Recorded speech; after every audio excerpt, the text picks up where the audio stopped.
The Book of Destiny. Translation of Kitab-ul-Taqdeer. Author: Ghulam Ahmed Parwez. Translated by Dr. Ejaz Rasool. Glasgow, UK. ISBN number 9798884207042. About the author.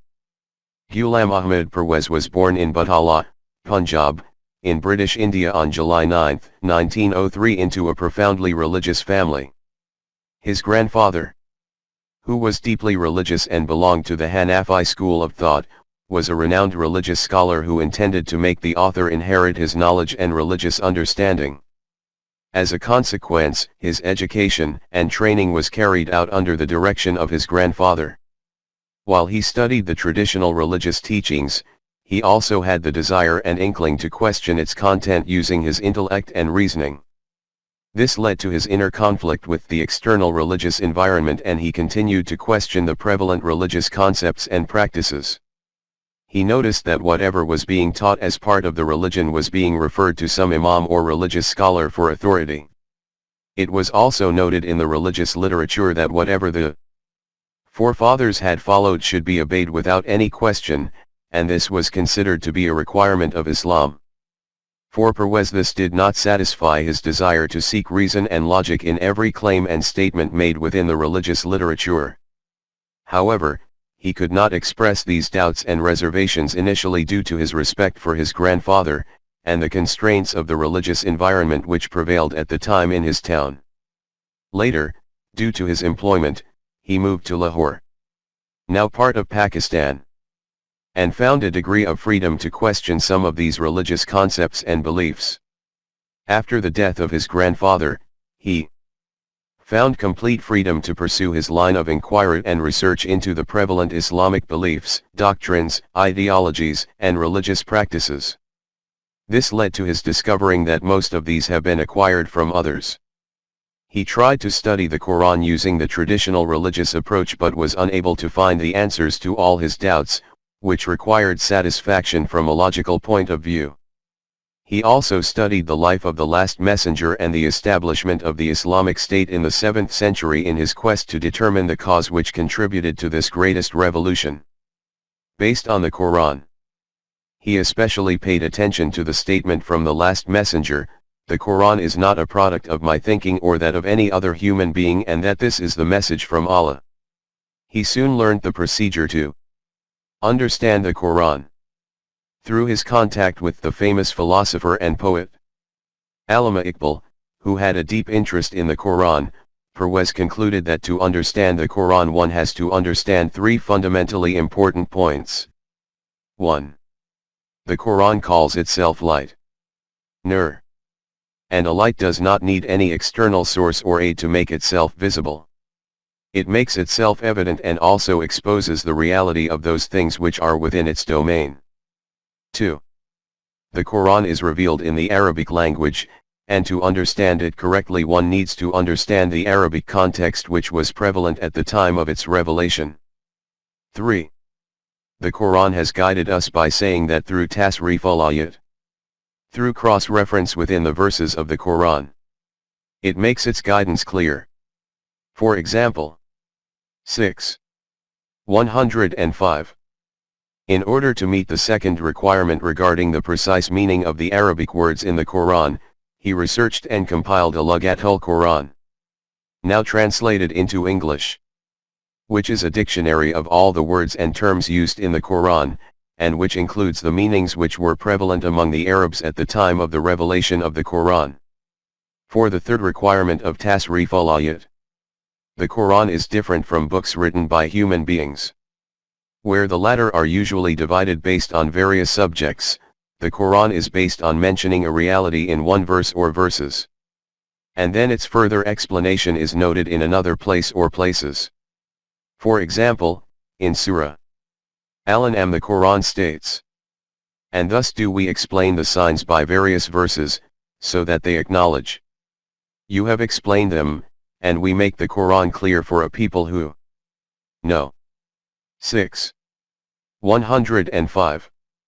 In order to meet this requirement, Parwez felt the need to compile all the verses under one subject as referred to in various verses of the Quran, and he compiled a book in Urdu titled Tabweeb-ul-Quran.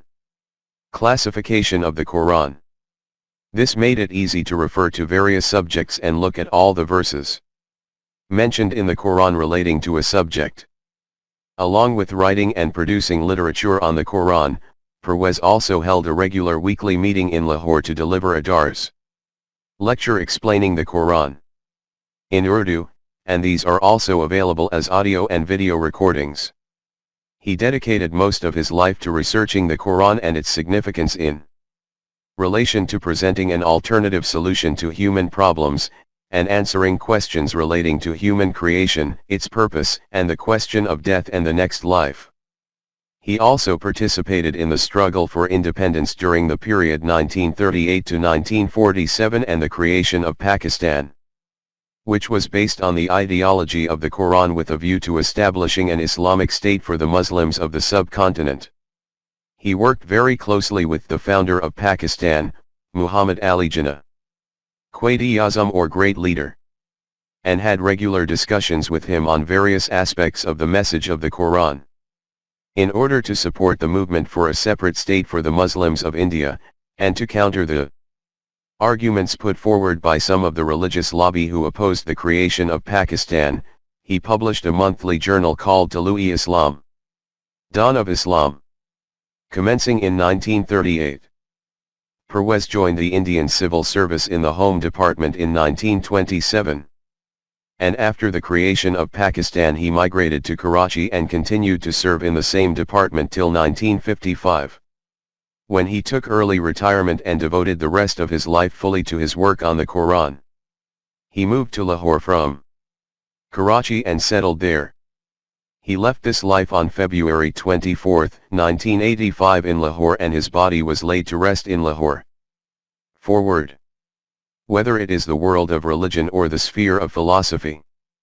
If you inquire from anyone what is their most difficult, complicated, and insoluble problem, their reply will be only one: the issue of Taqdeer.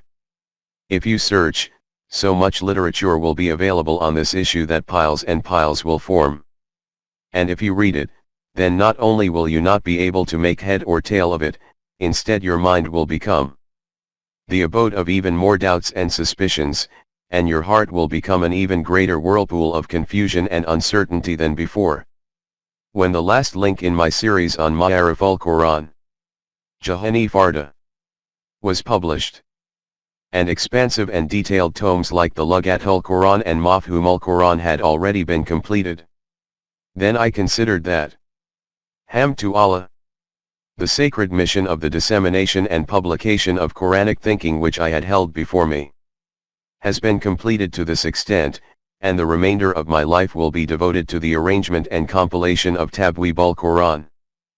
But I saw that the requests for further clarification of Quranic themes which are being received from the direction of readers are almost 90% of them, directly and indirectly, regarding the issue of Taqdeer. These questions, in fact you could say objections, were mostly received from the section of the youth. The summary of these was that the religion which teaches us that whatever is written in the fate of man can neither be erased nor can anything be done against it. How can we compete with other nations in the arena of life by holding on to this religion? And the objection of the group who had started to study the Quran was that there are contradictions to be found in it at every step. At some places it states that whoever wishes can acquire guidance and whoever wishes can go astray. And at other places it states that guidance and misguidance are both received from the direction of Allah. Man has no choice in this. Witnessing these kinds of questions and objections, I felt that whatever I had written about this issue in snippets here and there is not enough to untangle this conundrum. For this there is the requirement for a separate permanent manuscript in its own right. If this conundrum is not resolved, then whatever effort I have made to bring the educated class of the youth towards the Quran will all go to waste, and they will become disgruntled with Deen. The motivation for the compilation of this book was the intensity of this realization, the outcome of which is before the readers. As with other important issues of life and realities about the universe, The Quran has also solved this extremely difficult issue with its extraordinary eloquence and comprehensiveness in such a clear way that, if it is comprehended correctly, then no further doubt remains in this regard. But for this there is the need for profound reflection and reasoning in the Quran, and in the process of Quranic comprehension, it is extremely important to keep the following aspects before us. 1. The style of general human writings is that a book is usually based on one subject and is divided into different chapters. Each one of these chapters expounds one aspect of the subject of the book and is complete in itself. After this there is the second chapter, then the third, until when we reach the final chapter, then the whole subject of the book appears before us in a mutually connected form. The style of the Quran is different from this. It is not a book consisting of a single topic, instead it is a compilation of the most important issues of life and the profoundest realities of the universe. It is obvious that when a concise book has to be the custodian of such numerous and varied problems and realities, then there can be no room for a detailed discourse on these matters. Hence, as far as guidance for human life is concerned, this has been expounded in it with great detail and clarity, but regarding the realities of the universe and facets of life, only references have been made to these, and it has been left to human knowledge and vision, intellect and reasoning, to arrive at their details. Furthermore, a full discussion about a matter is not carried out solely at one place. Its style is such that a point is noted at a fundamental level at one place, it is elaborated on at another place, an addition appears somewhere else, an exception is noted at some other place. The Quran terms this style of expression as tasrif al-ayat, cross-referencing of the verses. That is clarifying a matter by repeatedly presenting different verses before us. This is not the place to elaborate on how this particular style of expression was the best and most suitable for such a book, which was to be declared as a complete and immutable code of life for all times for the whole of mankind. At this point in time, the aim is only to explain that the technique for comprehension of the Quran is that whatever problem is before you, whatever the Quran has stated about it, and wherever, all of that should be in front of you at the same time. In this way, you will be able to understand this issue accurately in the light of the Quran. By reading the verses separately and individually, the aim and meanings of the Quran will not be comprehended precisely. I have tried to understand the Quran in this very manner, and after a lengthy period of dedicated effort, have compiled the Lughatul Quran and Mafhumul Quran in this same way. Whatever I have understood from the Quran regarding the issue of Taqdeer too, is also according to this technique, and I have endeavored to present this in the same way in this book. 2. The second stumbling block in the path of arriving at the meanings of the Quran is that we usually try to understand it according to the translations. And the fact is that the translation of the Quran cannot be done in any language of the world. This claim will appear a bit strange to you, but it is actually based on reality. The synonyms for the Quranic words cannot be found in any other language in the world. I have presented this reality in the introduction to Mafhumul Quran in great detail. Readers who have an interest in this topic should study it there. You will see there how Muslim and non-Muslim men of knowledge and vision have acknowledged this fact that translation of the words of the Quran is not possible.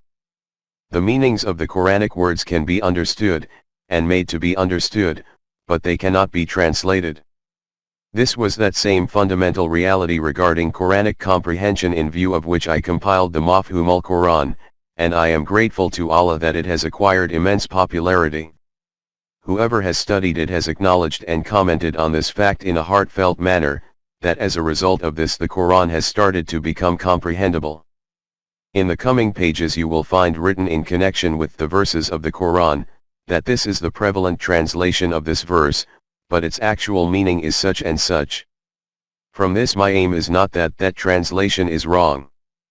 When translation of the verses of the Quran is simply not possible, then the question of its being correct or wrong does not even arise. For example, the following is stated in the Quran, and it is translated like this. يضل من يشاء ويهدي من يشاء Allah misguides whoever He wishes, He gives guidance to whoever He wishes. 1693. Pick up any copy of the Quran and you will find this same translation. So much so, that even if you look at the Lughat of the Arabic language, these words will be translated in this same way. But when we look at this verse according to the cross-referencing of verses, Tasrif al-Ayat, as noted above, then it will be clearly seen that the meaning which is ascertained according to this translation is not only incorrect but is absolutely against Quranic teaching. Hence, until the time that we do not establish the meaning of man yasha'u in the light of different places in the Quran, the correct meaning of this verse will not be comprehended. I have compiled the meanings of the Quranic words in the Lughatul Quran in the light of the authenticated books of Lughat of the Arabic language and the Quranic verses in the same way. And then, having defined the exposition of the complete Quran in the same manner, published that in the Mafhumul Quran. In the book under view, the difference between the translation of the verses and their meanings has been presented using this same method. 3. In connection with comprehension of the Quran. This fundamental point also needs to be borne in mind that the Quran has presented one such proof of its being from Allah that there is no contradiction in it, there is no inconsistency anywhere. 482. In light of this proclamation, no meaning of any verse of the Quran will be able to be called correct which is contrary to another of its verses. For this it is also essential that when one verse of the Quran appears before you, you look to see that whatever meaning you are taking from it, that it is not in conflict with another place in the Quran. In defining the meanings of the verses of the Quran, I have also kept this reality before me, and thus explained that there is no contradiction in the Quran anywhere at any place. There is no contradiction, no inconsistency. Wherever we detect an inconsistency, that is the consequence of our inadequate understanding. With further reflection and reasoning, study and analysis, that inconsistency can be eliminated. 4. Another fundamental condition in relation to understanding the Quran is that you should also come to the Quran after getting rid of all pre-established beliefs and concepts from your heart and mind. If a belief or ideology is embedded in your mind beforehand, then consciously or unconsciously, you will attempt to obtain support for this belief or ideology from the Quran. You will not be able to comprehend the correct meanings of the Quran in this way, when it has imposed the precondition of La ilaha before Allah. This is the very aim from this, that the foremost prerequisite to reach Allah is that you purify and cleanse your heart and mind from every non-Allah concept. Until all man-made idols are not removed from the precincts of the Kaaba, Allah cannot be housed there. This stage is a very tough one, but there is no way other than this of acquiring guidance from the Quran. In the coming pages you will also find it written that when deen converts into madhab, religion, then it is important to understand this differentiation between deen and madhab. The system of life which used to be received by the Anbiya from Allah via wahi is called ad-deen. But later on, when human tampering finds its way into this deen, then it no longer remains as deen, it becomes madhab instead. Though madhab is an invention by human beings themselves, they attribute it to Allah. In this way the religious priesthood keeps the population trapped in this deception, and maintain its hegemony on their hearts and minds in the name of Allah. If some individual raises his voice against any belief or maslak of religion, then the religious priesthood incites the public by alleging that he opposes your deen, and the reason they present for this is that whatever he is saying is against the maslak of your forefathers. In this way, by imposing fatwas of kufr and al-had against him, they alienate the people against him so that no one lends an ear to his voice. Though it is a fact that beliefs, never mind how erroneous these may be, are the most precious of all the treasures of man, which he never wishes to give up easily. This is what happened with Islam as well. After a period of time, the contamination of human ideas started to take place in the deen which was bestowed by Allah via Rasulullah, and in this way it gradually descended to the level of religion. Now that same religion is prevalent among us. But there is one fundamental difference between us and other followers of religions. And it is this very difference due to which it is possible for us that this religion can be changed into Allah's deen once again. That difference is that we have possession of the Book of Allah, in which deen is preserved in its true form. It exists devoid of any tampering. This characteristic is not available to any other religion in the world.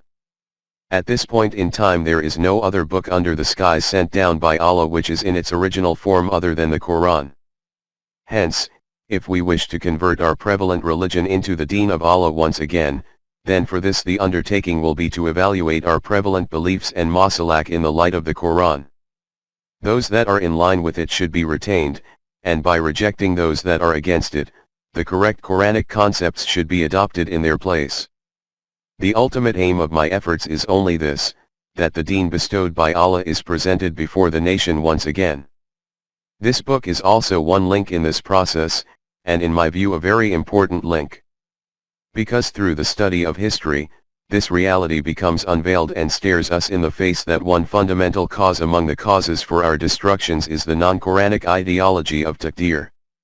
This ideology, which ruins deen and intellect, has turned this immensely dynamic and vibrant nation into a heap of ashes. It is my request to the readers that whatever I have written, they make it the focus of their profound attention. Because the prevalent ideology of Taqdeer is continuing to prevail among us through successive generations for centuries, and has become an integral constituent of our Iman. In order to replace it with the Quranic concept, there is not only the need for profound reflection and reasoning, but also for patience and calmness, and immense steadfastness and determination. I have written this book for those readers who wish to understand the issue of Taqdeer from the Quran. That is why I have neither touched upon philosophical discourses in this, nor have argued about the opinions of various writers. I have tried to explain this extremely complex conundrum in a very straightforward and simple way in the light of the Quran. Furthermore, I have also attempted to make its written style as commonly comprehensible as possible. Despite the fact that it is very difficult for an author to alter his style of writing, especially in the latter part of his life. To what extent I have succeeded in this effort of mine, this decision will be made by the readers. For reference to verses, the surah number is given first and then the verse number. For example, 3:15 will mean the 15th verse of Surah Al-Imran. Where a verse has not been noted, only its reference is provided. You can search for it in any copy of the Quran yourself. Since there is at times a difference of 1 or 2 in the numbering of the verses between different publications of the Quran. Hence for reference, if you look at 1 or 2 verses before or after, then the desired verse can be located. Finally, I consider it necessary to admit and acknowledge this fact, as I consider it essential to document in every book, that whatever is being presented before you is a human effort in the comprehension of the Quran, in which there is inevitably the chance of error and omission. Whatever I have viewed to be correct, according to my vision, I have presented it without any reduction or addition. If you are in agreement with this, then that is excellent, and if you differ in this, then you can reflect on the Quran for yourself. I always refrain from arguments or debate. If, with this effort of mine, the correct perspective of the Quranic message descends in the heart of even one individual, then I will consider that I have received the reward for my endeavor. G. A. Parwez. September 1971. Talloo'i Islam. 25B, Gulberg 2, Lahore. Editor's note. This is an English translation of the Urdu book titled Kitab-ul-Taqdeer, authored by G. A. Parwez and published by the Talloo'i Islam Trust, Lahore, Pakistan. The literal translation of the title is the Book of Destiny.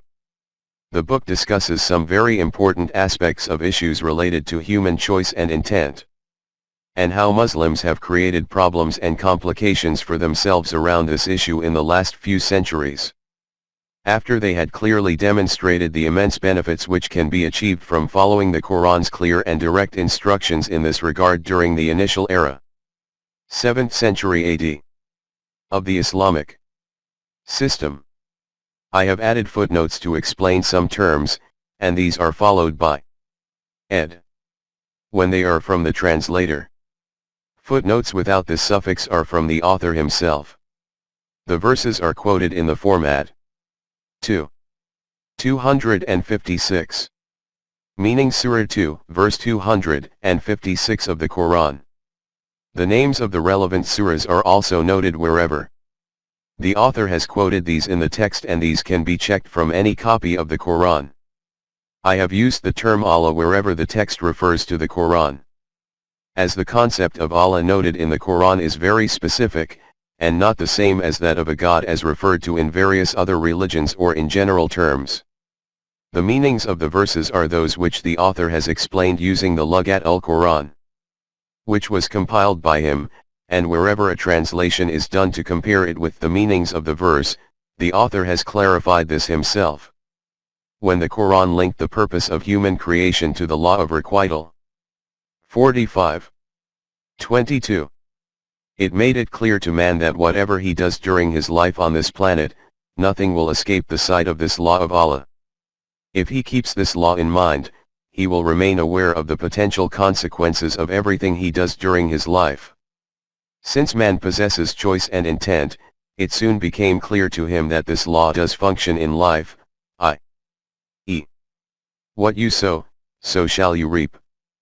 But despite this, many people disregard it because they fail to understand the significance of their own self, and instead follow their unbridled desires in blind pursuit of the immediate benefits of life. The man-devised system around them does not help in any way. Rather, it motivates them to conform to its relative values, where success is defined in terms of the accumulation of every kind of material benefit by whatever means necessary before death overtakes them. The Quran tells us that if we follow this course, then there is no life in it. The disorder which we witness in the world around us is a consequence of ignoring this basic law.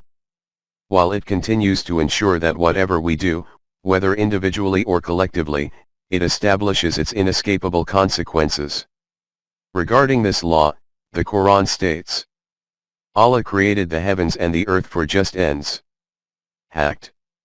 And in order that each self may find the recompense of what it has earned, and none of them be treated unjustly. 45:22. The Quran made the following facts clear at a fundamental level. 1. Every human being is deserving of respect and dignity. 17:70. By virtue of possessing choice and intent. 2. The universe owes its existence to the creation of man, as noted in the verse above. The creation of man is for a higher purpose of life, this world being the first stage of his existence, and after his physical death, he, his self, will move on to the next stage of evolution. The human self has the potential to survive physical death. 3. The Quran describes two concepts of life, one of which man will opt for in order to live in this world. One concept is that life ends with physical death. So if his view is that there is nothing within him which can extend beyond this earthly life, then his life will be focused around the material benefits of physical life, i.e., an animalistic existence. The second concept is that life at the level of the self continues beyond physical death, which implies that there is something within him which can survive it. 4. Man has the choice to structure his earthly life purely around the decisions of his intellect alone, and the Quran has spelled out the kind of world which will emerge as a consequence of this choice. Or he can choose to utilize his intellect within the domain of Wahi, the Quran, and create an entirely new world in which he will be able to live a life free from fear and grief. 2:38. 5. The attribute of choice and intent as part of the manifestation of the human self at a fundamental level meant that man must have maximum freedom and liberty to make decisions in his earthly life. However, if he lives life according to the functioning of his intellect alone, then due to the limitations of this, he will remain trapped under the influence of his unbridled desires and emotions, and will not be able to enjoy the Maximum potential of his capacity as a human being. Only the Wahi of Allah can tell him what latent potentials lie within him. For this, he is provided with the guidance of Wahi from Allah through his designated messengers. The final guidance was completed within the Quran, and passed on to mankind until the last day as far as this earthly planet is concerned. Under the guidance of the Quran, a model Islamic welfare state based on the system of Deen was established through the hands of Rasulullah, the final messenger of Allah, and his companions during the 7th century AD, which presented itself as a model forever for the rest of mankind. This means that if it could be implemented at that time, then it can be implemented again at any time if mankind wishes. However, it did not endure for long, and subsequent generations of Muslims did not return to the system of Deen during the following centuries. This model of the Islamic State eliminated slavery in all of its forms, restoring respect and dignity for a human being physically as well as cognitively to that same status as advocated by the Quran. All men were declared as being equal, based on evidence, and possessing intrinsic respect and dignity. Both men and women enjoyed the same freedoms within their own specific areas of responsibility. The constitution of the state was based on the permanent values of the Quran. Those managing the affairs of the state accepted the following with full alacrity: that Allah is the ruler of the Islamic system and his rule is established through the Quran, and since everyone is equal before Allah's law, the concept of ruler and ruled is eliminated. Those at the helm of affairs subjugated themselves to the values and laws of the Quran. The path they followed is called Sirati, mistaking with their sight set on the life of the hereafter. This acceptance is total without any compulsion, external or internal. As noted in 256. Through mutual consultation, they formulated sub-clauses within the boundaries of the principles, laws, and values given by the Quran, in order to meet the requirements of the time, but they were fully cognizant of the fact that they did not have the authority to alter any of these laws, values, and limits defined by the Quran. The human psyche became transformed as a result of following Wahi, and removed all false concepts of Allah. Man became free from all kinds of intellectual chains. However, those who subsequently usurped power, instead of living under the sovereignty of Allah, replaced it with their own rule. They reintroduced the enslavement of human beings, the elimination of which is one of the aims of the Quran.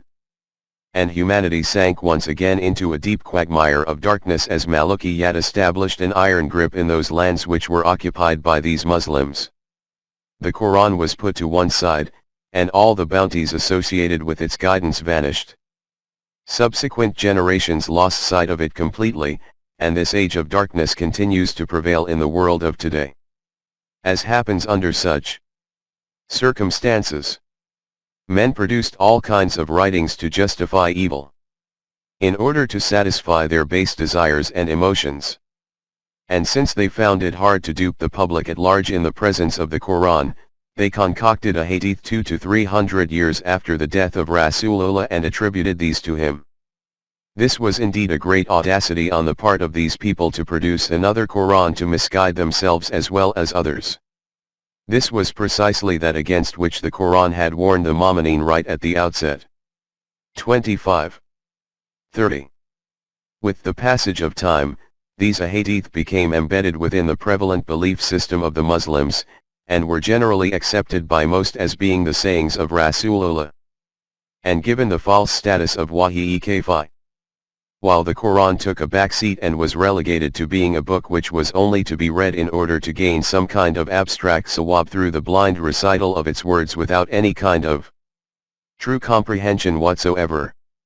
This resulted in the death of the Muslims as a whole, those who had once upon a time acquired a new life through following and implementing the pure guidance of the Quran. 8:24. Though this book deals specifically with the issues of Taqdeer currently prevalent among the sectarian versions of Islam, it also contains a great deal of information in terms of Quranic concepts, permanent values, divine attributes and the laws applicable to the development of the human self. By explaining various important terms, Parwez helps us to understand those verses of the Quran about which ordinary translations have created those misconceptions which have led to the current problematic issue of Taqdeer. The readers can apply these to all manner of man-made systems which are cloaked under numerous guises throughout the world. Some of these are visible while others are more subtle and can be imposed, both externally or internally, by man upon man, and by groups of men upon the population at large. For example, economic slavery, in which people live in perpetual financial hardship, and which is created by the capitalist system of the world, and as a consequence of which most of humanity is never able to exercise their choice and intent even at the lowest level of their existence. The irony is that though there are major campaigns concerning issues such as global warming, little action is taken on remedying poverty and economic slavery.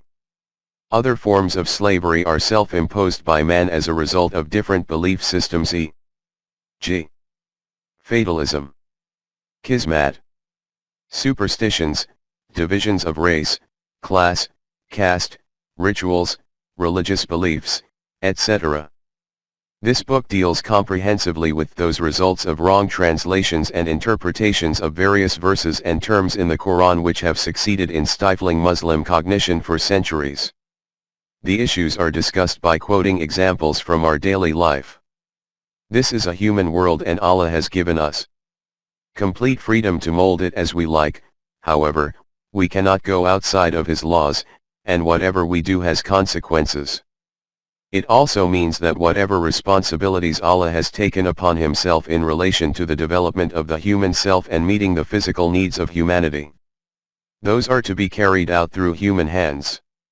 Whatever takes place in the world, good or bad, there is a human hand behind it, and whatever solution appears anywhere on the planet, there is human effort behind it. The books of G.A.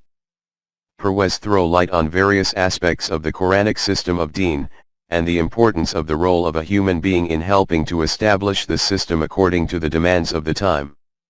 Man can develop his understanding and recognize his role as a junior companion partaking in Allah's creation in the universe in order to achieve true freedom.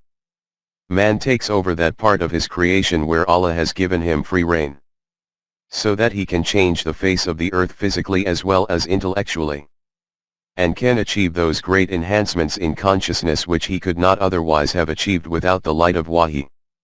Even without the light of the Quran, man is still aware of his freedom to choose, particularly those who are not constrained by slavery as imposed through religious beliefs.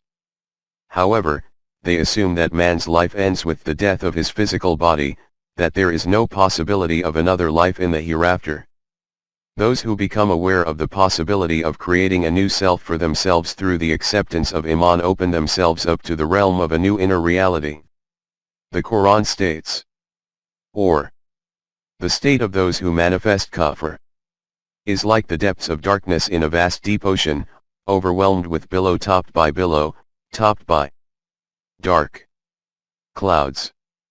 Depths of darkness, one above another. 24. 40. The literature, including a hadith, which has been written by those who were a product of the system of Malukiyat, and who did not comprehend the significance of the Quran as a complete book of guidance, is a brew of whatever their own intellect housed as a belief system in their own era, and conformed to whatever was prevalent at that time. Even today, if we look at the literature around the world, we will mostly see a reflection of the environment in which those writers were brought up. In his book, The Human Self and Iblis, Parwez has written about the thought process of Rasool, who, despite being born in a restrictive environment, questioned the issues facing mankind.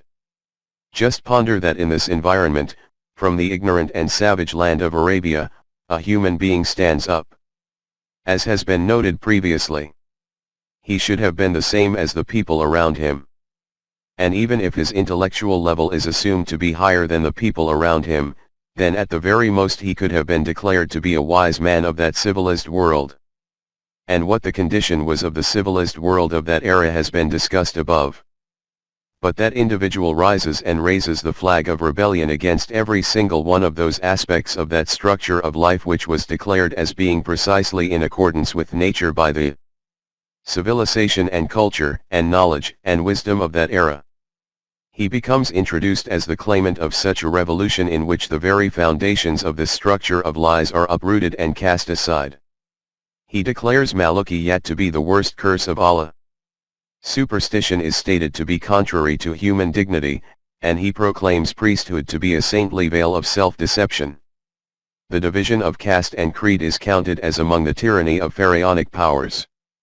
According to him, the capitalist system is such a leprosy which has filled the body of humanity with fatal germs. His soul shivers at the thought of slavery. His proclamation about nationalism is that man acquires the form of bloodthirsty beasts as a consequence of this. He rises up, and calling on the whole world, proclaims that no human being has the right to rule over another human being. He states that the connection of man with Allah is direct. For this, there is no need for any intermediate medium of priesthood. He announces that the criterion for human eminence and dignity and status and righteousness is his character and deeds, the foundation of which is on Iman. No man has priority and superiority over another human being by virtue of birth. He states that capitalism is nothing more than that a few men, by acquiring power, have usurped the rights of weak and helpless human beings. Hence, the demand of justice and accountability is that these usurped rights are snatched back from the hands of these usurpers and returned to the rightful claimants. He declares accumulation and hoarding to be a severe crime in the economic system, and announces that the circulation of wealth should not be in such a way that it remains circulating within one particular group. He states that man, as simply being a human being, is in itself a reason for respect for him. Hence, even the very notion of slavery among human beings cannot arise. By shattering all tribal and national prejudices, he makes the announcement of this supreme revolution that the whole of mankind is one as a result of its origin. Therefore all people on the face of the earth are members of one universal brotherhood and are branches of one high and mighty tree.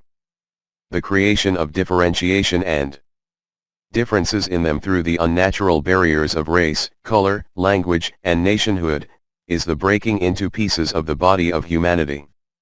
So much so, that he makes a proclamation against all the non-natural laws and constitutions of human life, individual and collective. And not only does he make a proclamation, but also by generating a revolution, demonstrates what is the true significance of human life. This is how, through the light of Wahi, the human intellect grasps the reality of being created as a human being, and matters which would otherwise have remained hidden from us, become evidently clear. Those who do not employ their intellect using the light of Wahi cannot comprehend the true significance of the possession of choice and intent, and cannot visualize the possibility of a life in the hereafter as a reality. Religious emotive beliefs can provide some kind of concept of a hereafter, but it is not based on fact, and is thus flawed and deceptive.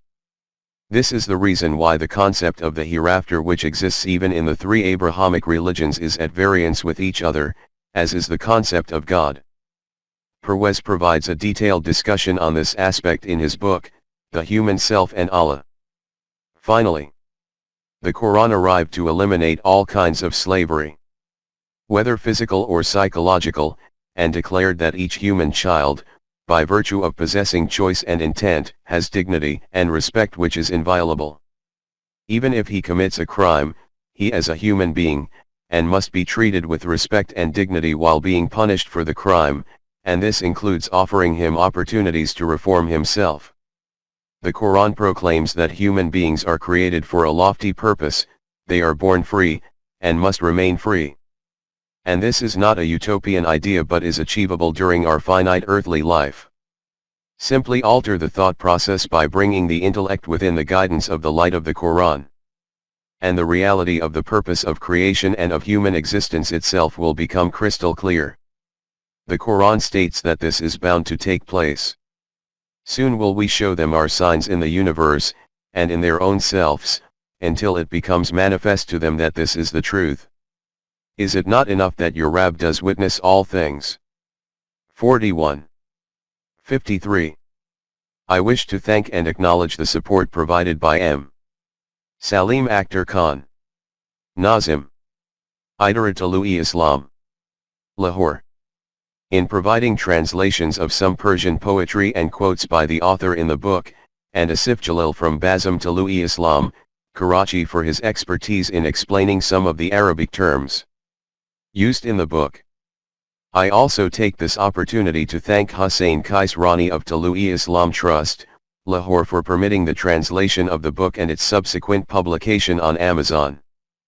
Please note that this work is a translation, and as such, any ambiguity in the text in the English version, which is not present in the Urdu version, is my responsibility as a translator, and not of the original author. If readers have any questions or comments after reading this work, they are welcome to contact. Contact, Tulu-e-Islam Trust. 25B Gulberg 2. Lahore 54660. Pakistan. Dr. Ejaz Rasool. Glasgow, UK. April 2024.